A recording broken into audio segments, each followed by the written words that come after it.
Hello, welcome to my webcam. On this webcam, I am going to read an article from the Making Scene. This happened recently in the last election in reference to Councilman John Williams. The reason I'm reading this is there are several serious issues with the judicial system that have fallen through the loopholes when it came to dealing with this individual. Justice has finally found John Williams.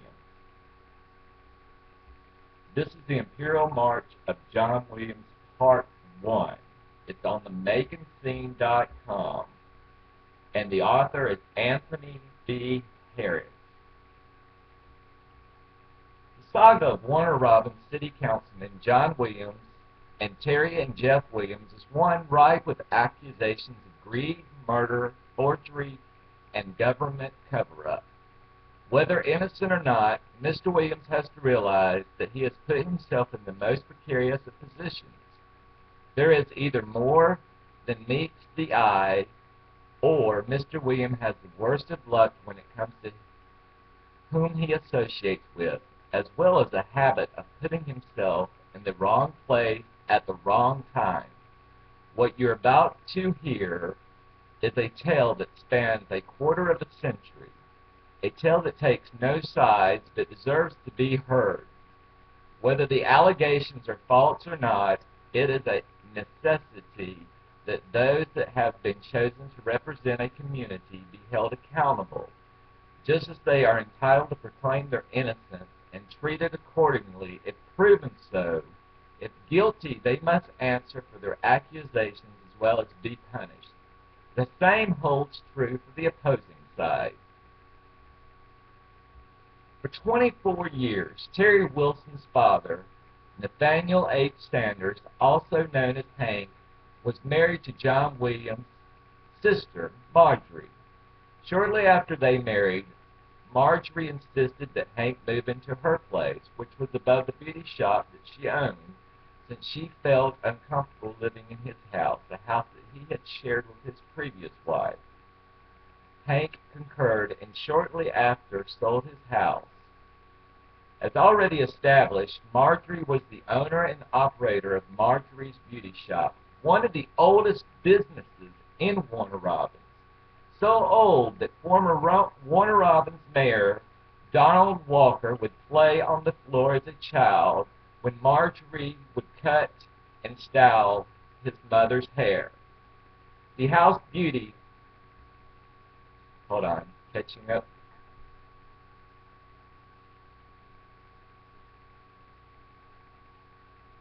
The house beauty shop rested on a plot of land along with a guest house which also belonged to Marjorie. After living in Jackson, Mississippi for 21 years, John Williams moved to Warner Robins in 1998.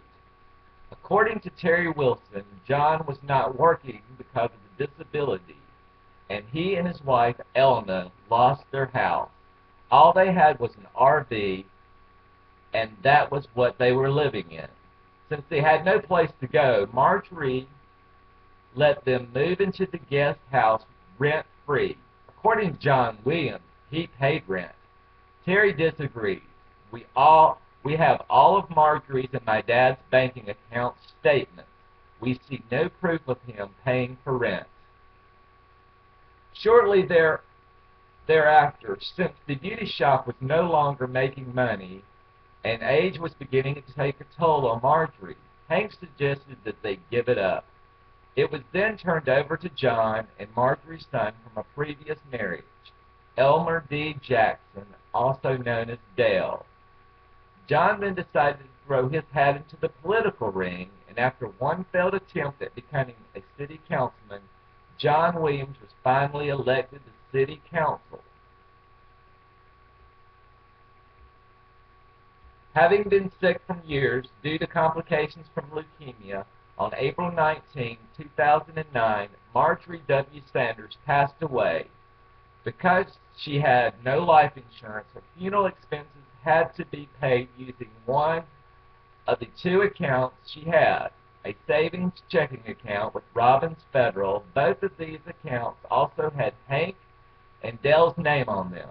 According to Williams, Hank doped Marjorie up and told her to put his name on Marjorie's checking account.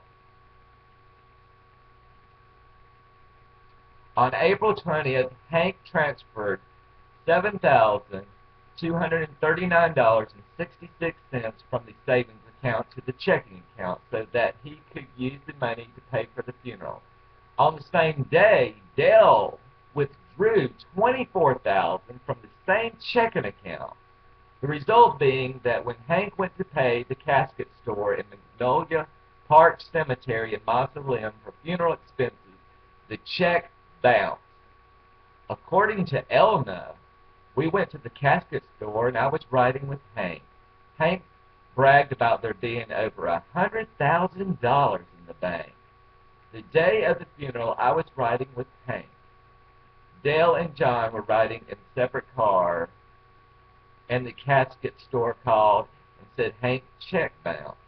Hank was driving erratically. He was so mad. Since Marjorie had another bank account with Wachovia in which Hank and Dale were co-signers, on April 21st, Hank closed it out in order to use it for Marjorie's expenses as well as keep Dale from clearing it out before he could get to it. The reason he took it, and I want to make this perfectly clear, is that it was his understanding as the husband, it was his responsibility to pay for the funeral expenses. Okay, he already watched the check bounce from the other account, so he took this money so that he could pay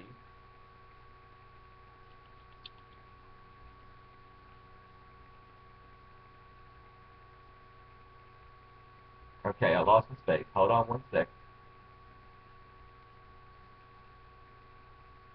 Okay, he already watched the check bounce from the other account, so he took this money so he could pay for his wife's funeral, according to Jeff Wilson.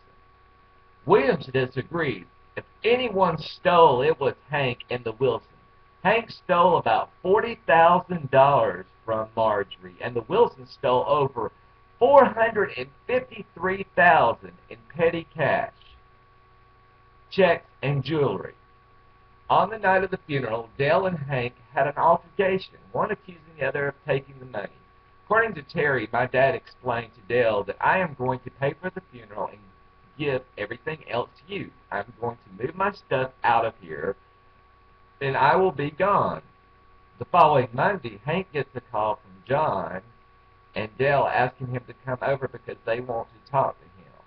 Hank, Terry, and Jeff go over to the Williams place, and John and Dale once again demand to know what he did with their money, accusing Hank of theft.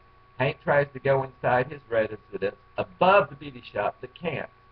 Even though Hank had slept there the previous night, the locks had been changed. Wanting to be law-abiding citizens, the Wilsons leave the property in order to get a police assistance.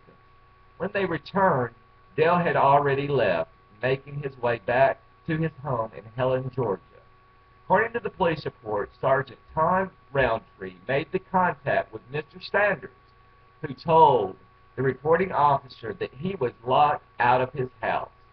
Sergeant Roundtree contacted Williams via cell phone, and Williams met with the officer. Williams stated that the house belonged to Sanders' stepson Dale and was given to him by Marjorie. Sanders stated that was correct, that he had been living there for over 24 years. Williams said that the stepson did not want Sanders in the residence. The sergeant called the stepson, who verified that he owned the house but was unable to obtain any further information due to the cell phone cutting off. The reporting officer informed Williams that you can't just lock Sanders out. Williams stated that his attorney, Jim Elliott, advised him to, and that Sergeant could call him. The officer contacted Elliott and told him that Saunders wanted his clothes and medication, that Williams could not just lock him out of a residence. Elliott told Williams to let him go get his clothes and medication. Williams asked the officer to follow Saunders so he would not take anything else. Saunders retrieved those few items and stated that he would attempt to retrieve the other items when they could work it out at a later date. This will be continued.